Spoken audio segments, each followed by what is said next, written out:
Dans cet épisode Clé Miroir, je vais te conter mon histoire, que je vais appeler le syndrome de la bonne note. Mais avant de te raconter mon expérience, j'ai 2 questions à te poser.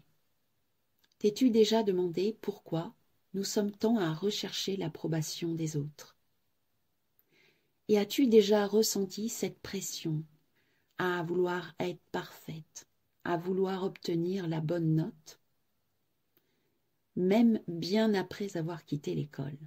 Je vais te conter l'expérience qui m'a permis de faire émerger ces questions et de prendre conscience de schémas répétitifs conditionnés par ce besoin de la note parfaite.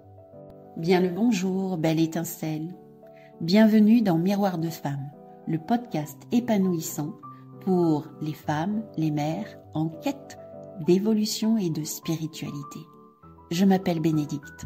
Je suis guide pour des voyages d'exploration intérieure grâce au miroir magique que le monde qui nous entoure nous offre. Je m'adresse à toi, belle femme, en recherche d'équilibre entre ton rôle de femme et de mère, toi qui désires être à l'écoute de tes véritables besoins, avec cette volonté d'y répondre en toute légitimité et sans culpabilité. Toi qui ressens l'envie de répondre à l'appel de ton âme pour grandir en conscience et vivre ta spiritualité en toute liberté au quotidien. Je vais te conter ici des histoires de la magie, de l'âme qui agit, des récits de clés qui t'ouvriront de nouvelles portes pour élargir ta vision. Prête pour le grand voyage? Alors c'est parti, abonne-toi pour que chaque épisode arrive à toi. Ça commence en début 2024, je fais partie d'un groupe dans lequel je rencontre Natacha, une femme inspirante, qui parle de son désir, de son aspiration à créer un mouvement pour la réconciliation du féminin et du masculin. Son projet m'interpelle et je lui propose donc de participer à un des interviews que je fais de femmes qui souhaitent partager leurs rêves pour inspirer d'autres femmes à passer à l'action et réaliser leurs rêves à leur tour. J'ai donc fait l'interview de Natacha. Tu peux même l'écouter dans le précédent épisode, l'épisode 5 qui s'appelle Clé des fées. Et c'est ainsi que nous avons appris à nous connaître, à échanger nos points de vue. Nous avons eu beaucoup de points en commun. Nous avons beaucoup de points en commun. Et puis un jour, elle me propose de participer à un festival qu'elle met en place pour mettre le point de départ à la création de ce grand mouvement pour les hommes et les femmes. Cette invitation me réjouit. Je me sens immédiatement passionnée par cette idée et je propose de contribuer avec un atelier de clown pour apprendre à se redécouvrir en dehors des attributs du féminin et du masculin. Je propose aussi de créer un logo en lui demandant ce qui était bon pour elle. C'est une de mes capacités, le côté graphisme, création de logo. Et c'est ainsi que, petit à petit, les idées arrivent, des visuels, et notamment la création d'une vidéo. Une vidéo qui permet de partager autour de nous pour que Natacha puisse faire la communication et inviter les gens à participer au festival. J'y prends beaucoup de plaisir à la création de cette vidéo. J'ai envie de faire quelque chose d'inspirant, qui donne envie de participer. C'est une joie pour moi de replonger dans ce milieu du graphisme, du visuel et en même temps d'y intégrer des nouvelles connaissances dans la vidéo pour inspirer. Je finis cette vidéo, je le partage sur un groupe que Natacha a créé pour mettre en place ce festival. Ma vidéo est très bien accueillie dans le groupe. J'ai de beaux compliments, ça réjouit mon cœur, je suis heureuse. Ce soir-là, Ma fille est chez moi. Nous échangeons sur divers sujets et à un moment donné, passionnée par ce que je fais, heureuse de mon travail, je lui demande son avis. Je lui montre ma vidéo. Et là, plof. Elle reste indifférente, aucune réaction. Bon, je lui dis, ça ne t'intéresse pas? Bon, tu la trouves comment? Oh, il y a trop de texte. D'un seul coup, je me sens déçue, un peu vexée, mais bon, j'accepte sa position et intègre ça. Mais bon, la déception est quand même là en arrière-plan. Le lendemain, je suis en relation avec Natacha, qui m'apprend que quelqu'un est rentré dans le groupe grâce à la vidéo. Là, mon cœur est en joie. Je suis heureuse de voir que le travail que j'ai fourni, ma création, donne envie, inspire. Je me sens flattée, heureuse et réjouie de ce que j'ai pu permettre. Le lendemain, je me retrouve au téléphone avec ma fille et je lui apprends que ma vidéo a permis de faire rentrer quelqu'un dans le groupe. Et là, plouf, aucune réaction. Et je lui dis, mais tu t'en fous en fait. Ouais. Là, ma déception qui était déjà en arrière-plan, là, remonte à la surface, à la grande surface, j'allais dire. Et je me sens piquée à vif. Et j'écourte très rapidement l'appel, vexée, et je raccroche. En même temps, une part de moi, tranquille, observe, et je me dis, waouh, c'est en réactivité là. C'est assez égotique, ma cocotte. Qu'est-ce qui se passe pour toi? Alors, bien entendu, comme j'adore introspecter, comme j'aime comprendre ce qui se passe en moi et pourquoi je vis cette expérience, aller plus loin que juste de rester ma fille s'intéresse pas à mon travail, elle n'en a rien à faire et mon Dieu, c'est horrible. Et donc je me pose tranquillement, prends un temps de respiration et laisse venir les pensées, les ressentis. Je ressens de la crispation dans le corps et en même temps, une pensée arrive. Tiens, au lieu de regarder ce que la plupart des personnes à qui tu as partagé t'ont apporté quelque chose de positif, tu t'attaches à un avis qui est d'un désintérêt total, qui n'est pas positif pour toi. Et d'un seul coup, c'est comme si tout ton travail n'avait plus aucun intérêt, ou quasi. Ça serait pas un peu une envie de perfectionnisme, ça? Est-ce que ça serait pas cette envie d'avoir tout le monde m'aime absolument? Et l'idée vient, est-ce que tu voudrais avoir le 20 sur 20, la meilleure note?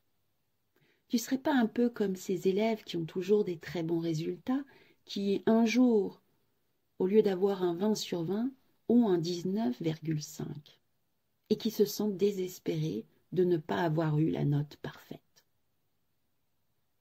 Cette pensée m'interpelle, je me pose un instant et je réalise que j'étais aussi accrochée aux avis positifs. Il y a aussi quelque chose d'égotique là derrière. Ça nourrissait, ça flattait une part d'ego en moi. Et quelque part, eh ben, est-ce que cela était juste? D'où partait ce besoin absolu d'avoir le consentement, l'approbation, les félicitations des autres? Oui, j'entends, ça fait du bien, mais ça nourrit aussi quelque chose qui n'est pas forcément venu du bon espace. C'est encore un besoin d'avoir l'approbation extérieure.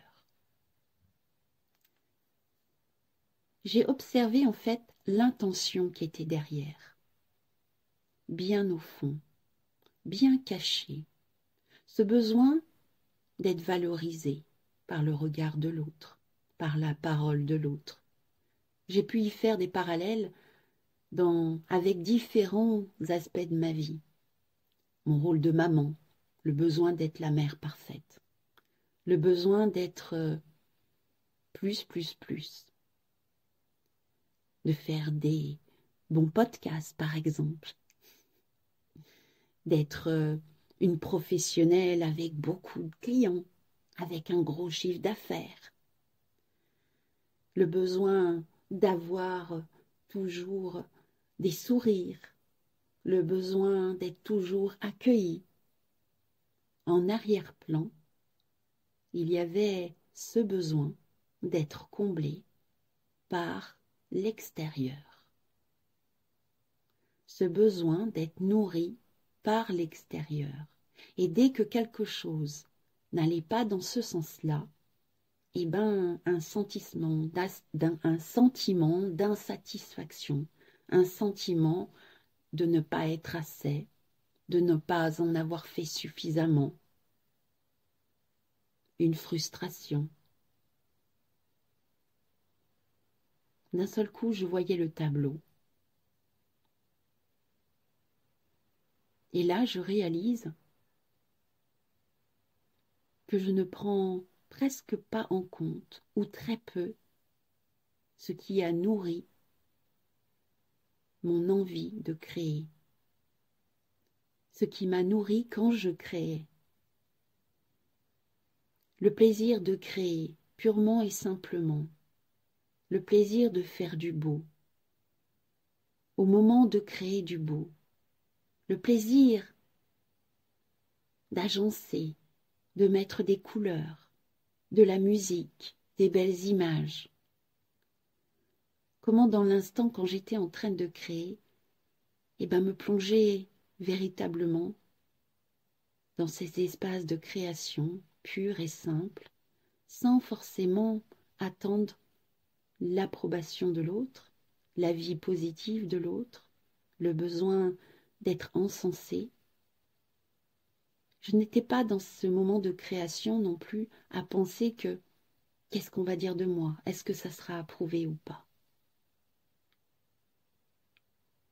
J'avais oublié ce moment d'espace où je me sentais bien dans ce que je faisais. Comment cela me nourrissait véritablement.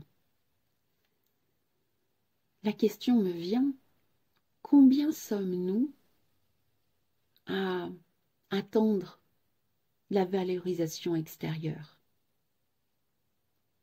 Ce besoin d'être approuvé.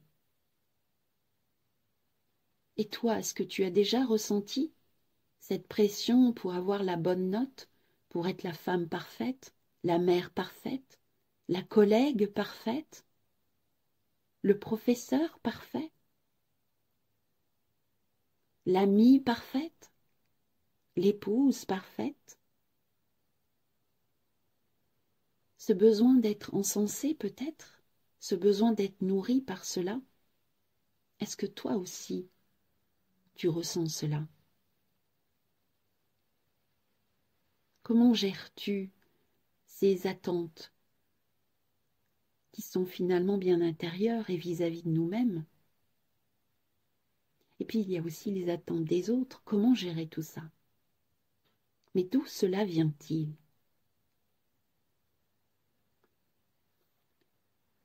Peut-être est-ce un lien avec notre période scolaire, où nous avions des notes pour approuver le travail, bien, moins bien, assez bien, sur ce que nous avons accompli. Est-ce que toi, de ton côté, cette période à l'école, où il y avait des notes, a conditionné ta vie? Est-ce que tu ressens aussi cette sensation?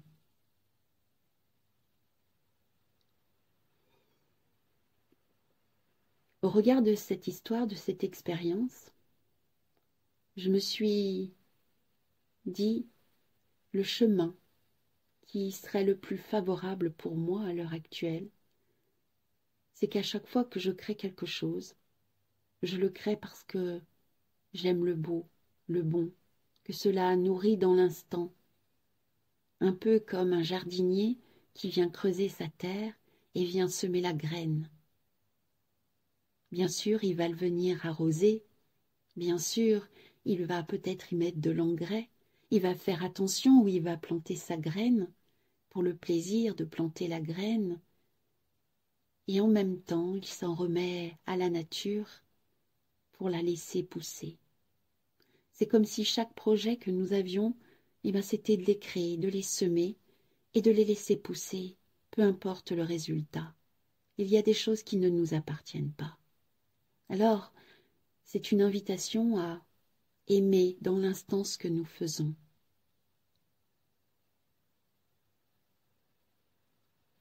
Et peut-être qu'en fait, ces notes que nous avons reçues dans l'enfance nous ont conditionnés à vouloir toujours la note parfaite, pour être une bonne élève,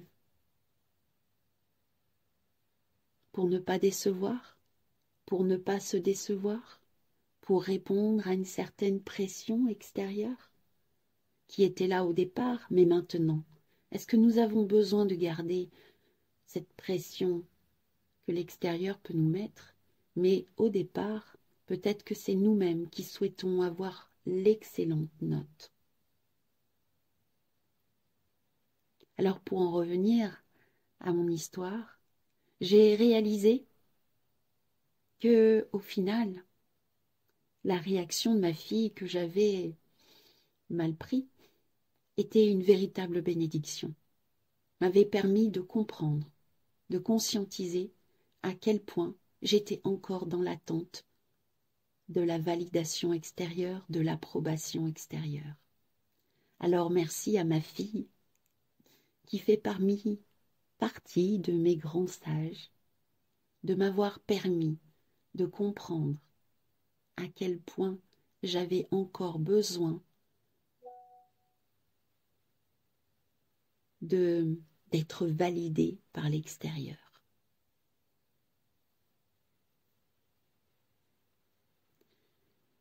Je serais heureuse d'avoir ton point de vue, ton expérience. Comment toi, de ton côté, tu vis ces besoins de validation extérieure? Est-ce que c'est quelque chose qui joue dans ta vie ou t'en es-tu détaché?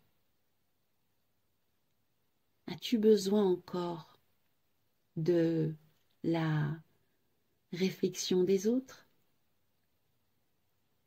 Comment cette histoire t'a parlé? Est-ce qu'elle va t'aider? Je t'invite à partager avec moi en commentaire de là où tu te trouves, sur la plateforme où tu écoutes cet épisode de podcast, comment cette histoire peut-être t'a fait prendre conscience de certaines choses ou au contraire, tu n'y vois pas de lien et c'est ok avec ça. Nous avons chacun notre façon de voir les choses. Je serais heureuse d'avoir ton point de vue. Et si tout cela a résonné en toi, que tu as envie d'approfondir un petit peu, je peux aussi t'accompagner sur ce chemin-là. Et puis tu peux partager autour de toi. Et puis pense à t'abonner pour que les futurs épisodes viennent à toi. La semaine prochaine, je te propose un nouvel épisode que j'appelle les clés clarté, avec le tirage d'une carte avec le tarot akashique.